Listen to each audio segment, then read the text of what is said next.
Coucou tout le monde, donc je vais faire une vidéo un petit peu spéciale qui n'a rien à voir avec le contenu habituel de ma chaîne. Il y a 2 ans de ça, j'avais déjà fait une vidéo sur ce sujet, donc je vais vous reparler de l'endométriose qui me touche personnellement, mais cette fois-ci ce sera un petit peu plus positive. Donc cette vidéo va traiter de ma féminité que j'ai retrouvée récemment sous peu et je vais vous expliquer comment ça se fait. Avant de commencer la vidéo, je vais d'abord vous réexpliquer ce que c'est que l'endométriose. Alors c'est une maladie gynécologique qui ne touche que les femmes. Alors au moment de nos règles, eh ben, c'est simple, au lieu d'avoir uniquement le sang qui s'écoule normalement, eh ben, chez les femmes comme moi qui ont de l'endométriose, en fait le sang remonte et va se déposer ainsi sur tous les organes du corps humain. Alors ça peut être les ovaires, ça peut être l'intestin, ça peut être les poumons, ça peut être le foie, ça peut être l'utérus aussi, là on parle d'adénomiose, et ça peut être les trompes, ça peut être le rectum, ça peut vraiment être n'importe quel organe, et dans ces cas-là, ça provoque des nodules, des kystes et des adhérences, et au moment des ovulations et des règles, on a des douleurs qui sont juste épouvantables, à savoir que même si vous n'avez plus d'utérus comme moi depuis le mois d'octobre, eh ben, l'endométriose peut récidiver, notamment si vous avez encore les ovaires comme moi. La maladie a récidivé parce que j'ai encore mes ovaires. Voilà. Donc là, je vais vous expliquer comment ça se fait que ma féminité en a pris un coup. Donc, il faut savoir que bon, je suis atteinte d'endométriose depuis l'adolescence et j'ai été diagnostiquée en 2018 suite à mes imageries qui ont été vues et revues par les radiologues et les gynécos de Jeanne de Flandre. Alors, bon, chez moi, c'est simple. Vers 2020, j'ai commencé à perdre progressivement ma féminité au niveau apparence. Tout simplement parce qu'il y a vraiment des aspects qui sont assez dégoûtants dans la maladie. Donc, forcément, ça se répercute sur ma féminité. Après, il y a aussi la possibilité d'avoir des rapports sexuels. Donc, on se sent diminué. Et il y a aussi l'aspect visible de la maladie qui fait qu'on n'ose plus mettre de robe. Par exemple, au moment de mes règles ou des ovulations, j'avais toujours un petit ventre de femme enceinte. Et quand vous êtes fort mince, ben, quand vous mettez une robe et que vous avez votre ventre qui est enflé, c'est souvent « Félicitations !» Vous êtes à combien de mois? On vous laisse passer. Alors, ça vous met tout le temps dans des situations embarrassantes. Je fais allusion, par exemple, aux caisses des magasins. Mon cher étant trouvait ce détail-là assez pratique, notamment quand on me laissait passer. Mais moi, je trouvais ça gênant, notamment quand on me posait des questions. Par exemple, si c'était pour quand, félicitations. J'étais tout le temps en train de me justifier sur le fait que je n'étais pas enceinte et surtout que j'étais atteinte d'endométriose. Donc, moi, je me sentais un petit peu désolée pour la personne qui pensait me féliciter ou me faire un compliment. Et on voyait bien que la personne qui croyait me faire un compliment était déçue. Donc voilà pourquoi par la suite j'ai peu à peu arrêté de mettre des robes, et il y a aussi l'aspect un petit peu répugnant de la maladie. Par exemple, je fais allusion aux hémorragies au moment des règles, donc on a toujours peur d'être taché, je ne vous fais pas un dessin. Il y a aussi l'aspect que ça joue aussi sur le transit intestinal, c'est pas très glamour aussi.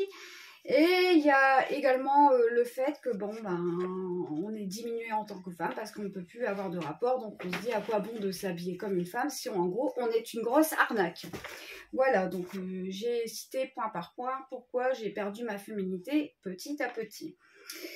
Donc comme je disais, je me suis aperçue au fil du temps que ça ne servait strictement à rien de camoufler ma féminité parce que déjà d'une part je n'y peux rien, mon corps subit la maladie autant que je le subis, que ce soit au niveau physique qu'au niveau psychique.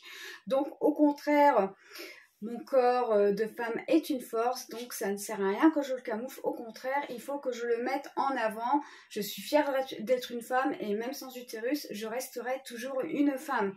Ça ne sert à rien de me camoufler, je n'y peux rien. Au contraire, il faut que j'accepte la maladie. Et dorénavant, c'est pas parce que j'ai de l'endométriose que je dois arrêter d'être féminine, bien au contraire. Donc voilà, donc connaissez-vous aussi une Undergirl dans votre entourage?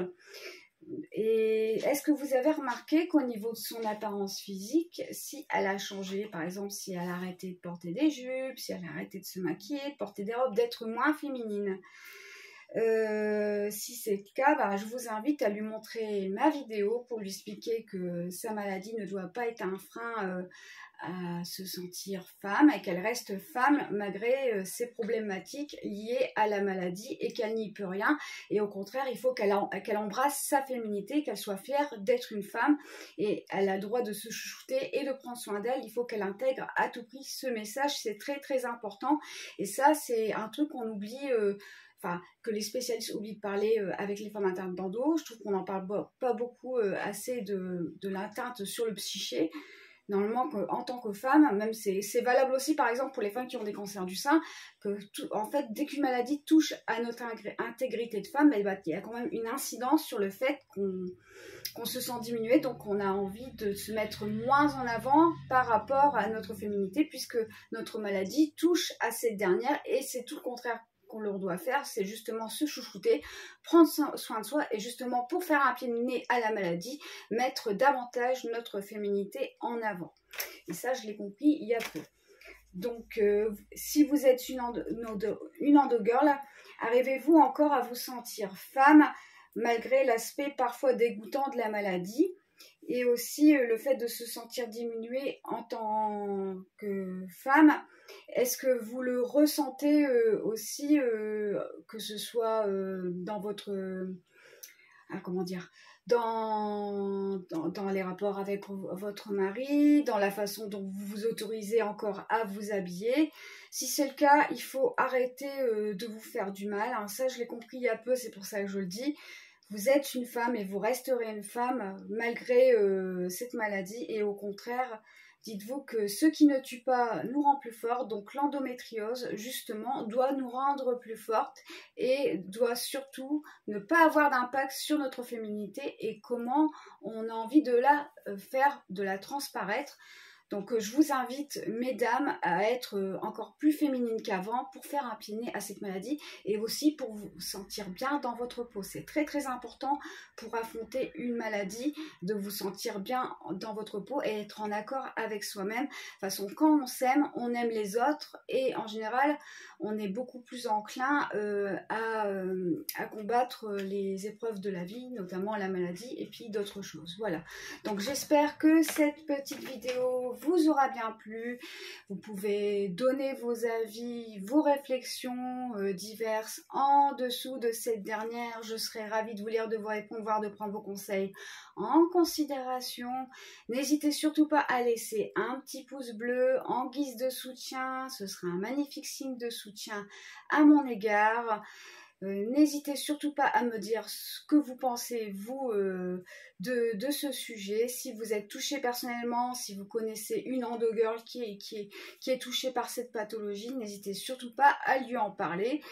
Et aucun sujet ne devrait être tabou, tout devrait être abordé parce que c'est les non-dits justement qui font que on a tendance à se replier sur soi-même. Voilà. Donc je vous souhaite une très bonne journée ou une très bonne soirée selon le moment où vous avez visualisé cette petite vidéo et je vous dis à bientôt.